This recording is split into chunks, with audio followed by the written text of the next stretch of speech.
It's a privilege to be here with you today. My name is Steve Poole, in case you missed that earlier, and I am a missionary with the North American Mission Board, and I'm also a church planter, planting Elevate Church in Annapolis, Maryland, and my family are here this morning as well, and so glad to have them and a few of our friends from Oak Grove Baptist that are here as well. One sitting in the back with his sunglasses on. Good to see you, Dan. He just realized it, so. I appreciate the pastors here, both Glenn and Josh, for inviting me to come. It certainly is wonderful to be here as part of your Baptist Men's Day. Now, Josh, I know you would love to have this many men in your choir and just add chairs for the women to join as well. So, just keep it up. It's great to have you, though, today to celebrate this Baptist Men's Day. What a great thing to have in our churches. More and more we see the lack of men taking leadership roles in our churches, and we need more of them to take a stand, to step up and say, I'm going to take a stand for Jesus. I'm going to stand up for him. It's also great to hear the songs that were sung about how we have great faithfulness in Christ, that our faithfulness is found in him, that when we are with him, when we stand with him, that we will realize more and more each and every day that it is well. So, a wonderful theme for you to have this morning.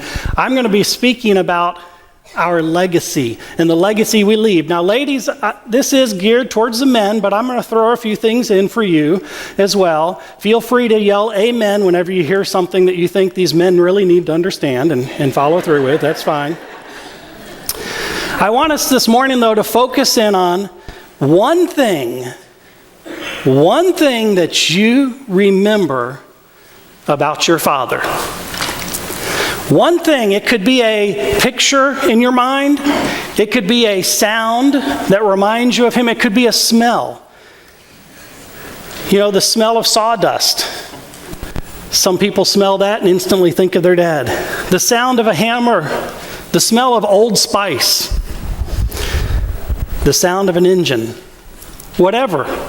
That one thing. For me, that one thing that I think about with my father is a day when I was standing on a dock at the Little Creek Naval Amphibious Base in Norfolk, Virginia. My mom was there, my brother and sister. We could hear the sound of the water splashing against the dock. We could smell the saltiness in the air. And we watched as this naval destroyer was moved into position against the dock. Standing up on deck were all these men in their uniforms, some of them saluting, some taking pictures, some waving at their family. And then the sound and the sight of my dad walking down that metal gangplank as he came onto the dock to see us. Now, it's not so much that this is a thing I remember about my dad. This actually is a moment I remember because of what my dad stood for. My dad was a volunteer in the Navy. He volunteered to serve for 2 wars. He was there to help protect our freedom here at home. He was there because of his bravery. He was there because he wanted to keep democracy safe, even in places in the world where they were under attack. And because of this, he was not home very often during my childhood. So this day was important because this day that I have in my memory is the day that the Vietnam War was over and he came home for good. And as a child, that's what I remember of him. I've written down a lot of these memories. Some of them I started writing in this book when it was given to me by a pastor friend, A Father's Legacy. I wrote, it's got each month that has suggestions of things you write about your parents, things you write about yourself, things you share to share a legacy for your children. I did about 2 months and then I set it aside and I started a blog because I'm actually more of a computer person than a handwriting person. And so I started putting a lot of those ideas and thoughts and memories I have into my blog. But these memories that we have help to shape the legacy that we have of those who came before us.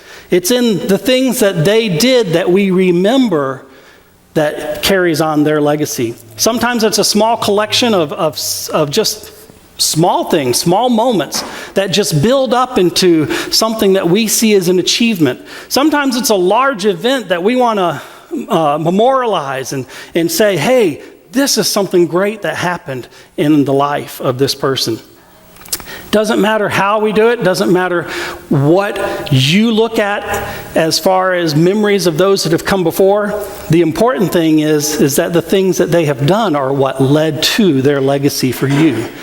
And for us, we need to look forward to that, and we need to kind of consider. There are some things that we do, even today, that help us to understand what our legacy is. This ring that I have on my finger is a symbol. I use this each day to remind me as I'm putting it on of the eternal commitment I made to my wife for all of life that we would stay together. Now, I have to tell you, this is actually not the ring I had on the day we were married. That one's lost somewhere in Mississippi. But that's okay. I got a newer and better one. But, just so you don't feel bad for my wife, she also has a little different ring than the day we were married, because this poor seminary student at the time couldn't afford the size stone that's in her ring now, so that helped a little there. But this ring still is a memory, a symbol, a reminder of what we are supposed to do as a couple, that we have united together for permanent life, not just temporary. I can't just decide that because I come home one day and my wife hasn't done the laundry, that's it, I'm done with her. Thankfully, she can't say when I came home with friends that I invited for dinner without telling her ahead of time, she can't just say, okay, I'm done with you. When we have a bad day with our kids, we don't say, that's it, we want out. This ring reminds us that we made a commitment for life. It didn't matter whether we lived in the hot, arid country of Jordan, which we did. It didn't matter if we moved to West Texas, which was just as hot and arid, just as desolate. It didn't matter if we lived in the hot, humid state of Florida, which we did. Thankfully, God moved us where it's not quite so hot, up to Maryland. But then we also have to deal with the very cold winters here. It doesn't matter where we went. God said, you're together. You're together for life. It also doesn't matter what you go through. We personally dealt with some difficulties financially. Finances are the number one reason why many marriages end. Financial stress leads to distrust, leads to all kinds of other problems in a marriage. We dealt with some extreme financial problems.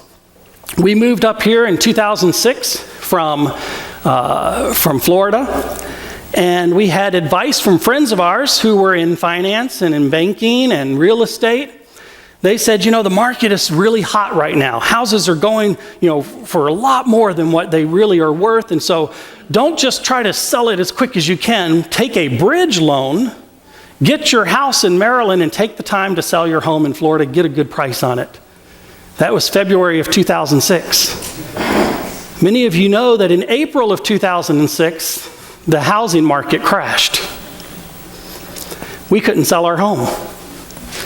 Our home sat there year after year after year. We went through all of our savings. We had no way we could continue to pay a mortgage payment on a home in Florida and a mortgage payment in Maryland.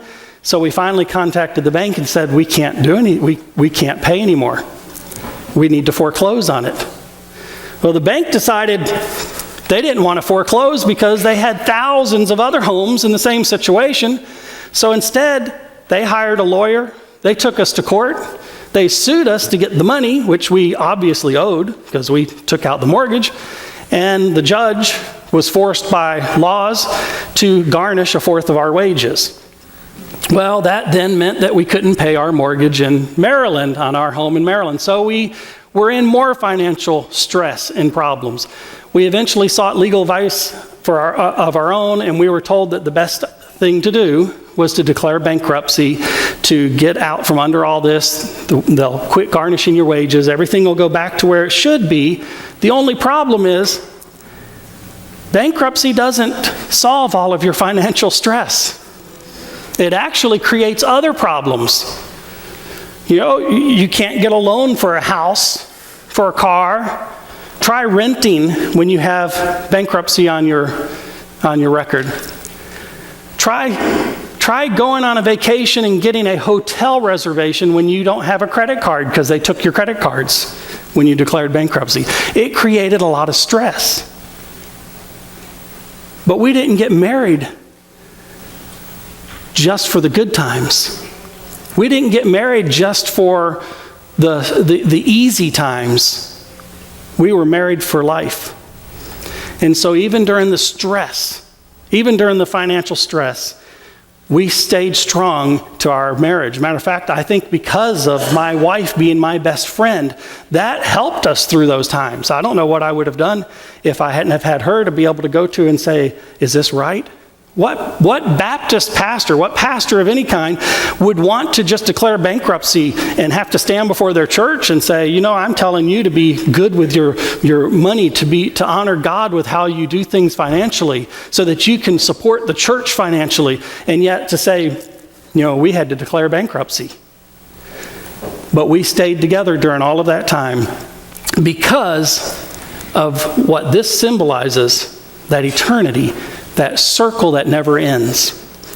The Bible includes many markers that show these same types of things. And so we're going to look at a few of those. The first one is Joshua chapter 4.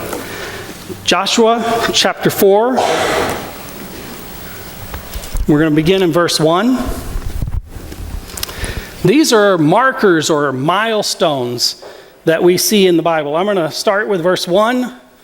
When the whole nation had finished crossing the Jordan, the Lord said to Joshua, choose 12 men from among the people, one from each tribe, and tell them to take up 12 stones from the middle of the Jordan, from right where the priests are standing, and carry them over with you, and put them down at the place where you stay tonight. So Joshua called together the 12 men. He appointed them from the Israelites, one from each tribe, and said to them, go over before the ark of your Lord, take up a stone on your shoulders, according to the number of the tribes of the Israelites, to serve as a sign among you. In the future, when your children ask you, what do these stones mean? Tell them that the flow of the Jordan was cut off before the ark of the covenant of the Lord. When the ark crossed the Jordan, the waters of the Jordan were cut off. These stones are to be a memorial to the people of Israel forever. Stones were placed and just piled up to say something important happened here. Anytime your children, anytime your grandchildren see these stones, you need to tell them, look what God did. What a great God we serve. He cut the waters off and we crossed on dry land. Now the Israelites had already proven that they had really bad memories. The Israelites, the ones who time and time again saw God do wonderful, miraculous things right in their presence. They saw a fire and a cloud that led them. They heard a voice from heaven. All these wonderful, miraculous things, and yet they gripe and complain constantly to Moses. We've been brought out here to die. We're going to starve to death. We have no water. We're tired of manna. Well, I can imagine. Can you imagine eating any food for 40 years? That'd be quite tiring. But they still had God right there in their presence going with them, and they kept forgetting the things that God had done for them. So here we see Joshua, who's about to take his first real leadership role. He's about to say, I am now the one you're following. And God says, Joshua, when you go across the Jordan, get 12 men, take up these stones, build this memorial so people remember it wasn't Moses, it wasn't Joshua, it was God that did this for you. Joshua obeyed because he was a godly man. He desired for them to be able to see God at work, and that's what made him a great leader. All throughout the Holy Land, we see these, you will see piles of rocks that they put up at places. Throughout the Bible, it tells us that they put rocks to make a marker of a place, sometimes at wells, sometimes at other areas. One thing that they also do is they would name places because they had certain meaning. In Joshua 7:26, we read that God turned from his burning anger, so they named that place Achor, which meant that God returned from his anger. And they placed a large pile of rocks to commemorate it. We still do the same thing. We just don't put rocks necessarily there. We build monuments. We build statues. We have plaques and even flags to say that this is something special that happened here. There's another device that God uses in the Bible to help people remember. It's a mnemonic device that we use each and every year. We see them at this time of the year all over the place. It's this, a tassel. And so I want you to see where in the Bible, I wonder how many graduates even realize that this is in the Bible, that this has a significance that dates back thousands of years. In Numbers chapter 15, verse 37. Numbers 15:37, I'm going to read this from the Holman Christian Standard Bible. The Lord said to Moses, "Speak to the Israelites and tell them that throughout their generations they are to make tassels for the corners of their garments and put a blue cord on the tassel at each corner. These will serve as tassels for you to look at so that you may remember all the Lord's commands and obey them and not become unfaithful by following your own heart and your own eyes. This way you will remember and obey all my commands and be holy to your God. I am Yahweh, your God, who brought you out of the land of Egypt. To be your God, I am Yahweh, your God." Tassels are representative of everything we've learned. That's why when a graduate is at their ceremony, graduation ceremony, they have a tassel.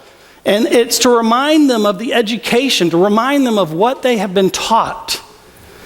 And when they're passing it over from one side to the other, it just means that they're moving to a new part in their life, a new place in their life. We are supposed to remember, men, we need to remember the commandments of God. We need to be a part of making sure that we are teaching our sons and our grandsons the commands of God. That's what God has asked us to do. So I want us to focus on 3 groups this morning that help us to carry on the legacy. The first group is your children. Now I realize not everybody has children. We'll get to that in a moment. But for those of you that have children, you are to carry, or you are going to do things that your children are going to see. They're going to observe, and they will help to carry on your legacy. Your time is the best legacy that you can leave your children. I want to say that again. Your time is the best legacy you can leave your children. You're going to make mistakes. You're going to do things that are wrong. You're going to feel like you've ruined their life. They'll probably tell you you've ruined their life. But you need to spend time with your children.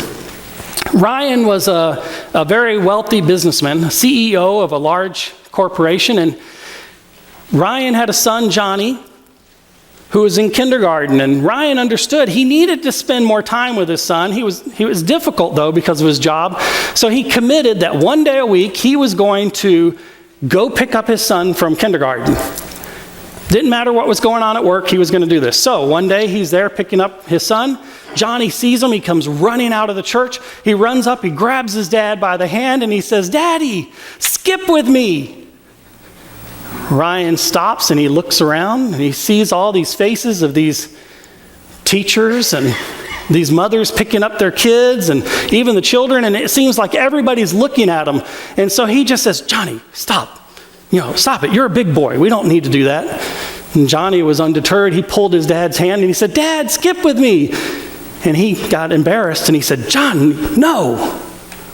Act like a big boy." He knew as soon as he did it, because he saw it on his son's face, that it hurt his son. He knew that his son really couldn't understand that he was embarrassed. His son didn't understand that Men don't skip in public. I mean, how embarrassing is that? And so he said this to his son, and his son thought from then on, Daddy doesn't like me when I act like a child. Daddy doesn't want to spend time with me when I'm childish. That was the last time Ryan ever saw his son skip. And the last time he ever thought about that. Until one day, just like Josh recently, his son was having a son. Ryan rushed to the hospital. He saw his son Johnny there holding his own newborn son. And he heard a voice that said, Ryan, skip with him. He didn't know what to do. But he looked at his son and he said, John, skip with me. Well, his son looked back at him like, what is wrong with you, Dad? Have you lost your mind? Ryan told him, you may not even remember that day, but I do. You asked me to skip with you, and I said no. I said, act like a big boy. I was embarrassed. What I should have been focused in on was the love you had for me, the love I had for you, and I should have spent time with you. And it wouldn't have mattered if it was embarrassing or not. I should have skipped with you. John, take time to skip with your children. That's an important thing, men. Take time to do things with your children. It doesn't matter if your daughter wants you to do a tea party, and you know that other men are going to come over to your house and you're going to be in the backyard with wearing some frilly hat, doing a tea party. Spend time with them. I want you to listen to these little quick sayings here. You can work all day, give him everything under the sun. He can learn to throw a ball and even shoot a gun. But unless you spend some time with him, he will never be your son. You can buy them dresses and smile at their curls. You can post some videos of their dancing twirls. But unless you spend some time with them, they will never be your girls. For your children, dads, let your legacy be your time. I don't really care what the politically correct world says. Children need a mom and a dad. Dads, don't be an absentee father. Be there for your children. The second group that's going to carry on your legacy is the community. These are the people you work with, that you might go to school with, your neighbors, your friends, even your enemies. They're all going to observe you in a way that's going to be able to carry on that legacy. Are you the kind of person who gets upset when your neighbor's tree is leaning over into your yard and all the leaves fall in your yard? Are you the kind of person who yells at the children, "Get off my yard, you rotten kid"? Or are you the kind of man who is known for having a block party and inviting all your neighbors to come to it? Or are you known as the type of person who others will come to if they need help shoveling the snow? Or do you just take care of your own yard and don't worry about them? Are you the kind of man who people at work see you come in late, go home early? How do you treat those you work with? What about the people that serve you, those that you get groceries from? What about that homosexual employee? Do they avoid you because they know you're going to be critical of them rather than show the love of God to them? Your legacy is carried on because of the things you do in your community. The things you say, the things you do each and every day mold an image that others see of you. This isn't true just of individuals. This is true of businesses. Think in your mind what comes to mind when you think of Walmart versus Target, McDonald's versus Chick-fil-A, Android versus Apple. We all have opinions. We all think of these. Sometimes one individual made a legacy of that business. Sometimes many individuals came together and made that legacy. Sometimes it's a good image, sometimes it's a bad image. But regardless of that, your image is going to be seen in the community. Your legacy is going to speak to people not only about you, but of your family. If you're a mean, nasty, grumpy person, they're going to think, well, their family just, puts up with that kind of behavior. That's why they're like that. The way you act is going to be seen in how your church is viewed by the community. If you are a happy, cheerful person in the community, and at church you're a happy and cheerful person, people are going to say, oh, they're very real. But if you're a mean and grumpy person in the community, and in church you're happy and cheerful, they're going to think, boy, that's a bunch of hypocrites at that church. The way you act tells a lot about yourself, your family, even those organizations you're part of. Quite often in churches, we're more concerned about putting up plaques to memorialize people who have given us money, who have given us gifts to the church to help build. We're not as concerned about maybe putting plaques up about people who have spent a lot of time in the community, loving their community. One of the sayings that I like to go back to and remember was Charles Spurgeon, great theologian, said, "Those who loved you and were helped by you will remember you. So carve your name on hearts and not on marble." Are you carving your names on hearts, men? Are you letting people in this community around you know you care for them? The third group is the church. That's what I called it, just so there are 3 C's. You get children, community, and church. But I'm really thinking of those who you disciple, people that you spend time with to train. Now, this is where I come back to those of you that do not have children. Did you know you can have spiritual children? Paul calls Timothy his son in the ministry. Paul discipled Timothy. He trained him. He helped him. He wrote letters of encouragement to him. Are you spending time with other people in your church, helping them to grow spiritually? There's a lot of wisdom we can learn from our I'm not going to say elder, from our members who have been here for a very long time. There is a lot of wisdom we can learn, but they need to share it.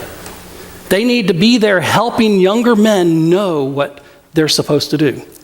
There's also wisdom from some of our younger people. I've known Josh for 9 years. I knew him back when we were both at Oak Grove Baptist. He was a college student. I was the worship pastor there. And Josh is one of these old souls. I think he grew up an adult from, childhood. He's got a lot of wisdom. God puts people in your church that have that wisdom. Learn from them. Those of you that God has taught, those of you that have learned from other people, if you've had somebody in your life that has been a mentor who's really helped you, you need to share that information with other people. You need to let them know about it. Matter of fact, one of the sayings that I read about recently, Dennis Rainey of Campus Crusade, he said that God calls each generation to pass down spiritual truth to the next. Aren't we thankful that our grandparents, our great-grandparents, all of those before us passed down their knowledge, passed down the wisdom, passed down their belief in Jesus? We have that because of them. But we have a problem in our churches because we're not discipling other people. We need to be a part of that. Matter of fact, Lifeway did a survey of senior pastors and found that the number one concern they had is that they didn't know how to disciple others. These are pastors. So Lifeway started a bunch of programs to try to teach discipling. But we don't need a program. We need individuals. We need men who are going to stand up for Jesus. Men who are going to take 1 or 2 other people, 1 or 2 young men, and say, I'm going to teach you what God has taught me. That's what discipling is. Without that, we're in a lot of trouble. We need to make disciples. So, men, I want to encourage you to Focus on making sure that you are spending time with your children. Make sure that you are doing things in your community that help their community to have a good image of your church, of your family, of yourself, and also to spend time making disciples, because these disciples will become your spiritual children. But I don't want you to just focus on making a legacy. Too often, that's our focus in life. I want people to think kindly of me, and so we put up a false image of ourselves. We tell people one thing when we really think and feel something different. So be careful of doing that, because you may not realize this, but your children will know how fake you are. All it takes is to hit your thumb with a hammer one time in public, and the community knows who you really are. If you're fake, you're going to be found out. You need to be real. You need to be open with others. You need to love them enough to let them in. Share with them the good, the bad, and yes, even the ugly. None of us are perfect. My family will tell you I'm not perfect. And they're over there just really smiling about that. I'm not perfect. Nobody you know today is perfect. That's why we have to depend on Jesus Christ. We have to rely on him, but we've got to let others into our life so that they can meet, so that they can learn, so that they can grow as well. I think it would be great if people could say of us that our legacy was this: we weren't perfect, but we pressed on towards the goal, towards the prize for which God has called us. What a legacy that would be. Let's pray. Heavenly Father, I thank you so much for the love you have given us, your willingness to spend the time with us, to train us, Lord, to call us into salvation, and Lord, to lead us to be leaders in our own churches, in our community. And I pray, Lord, for each of these men, especially on this Baptist Men's Day, that they will feel a desire from you to be a true leader among others. They will have a desire to disciple people, to see the next generation grow just as strong in their faith in you. Give each of them a love for others. Give each of them a burning desire to see their friends and their neighbors come to the Lord. Give them a hunger for sharing the wisdom that you have given them with others. In your precious name we pray.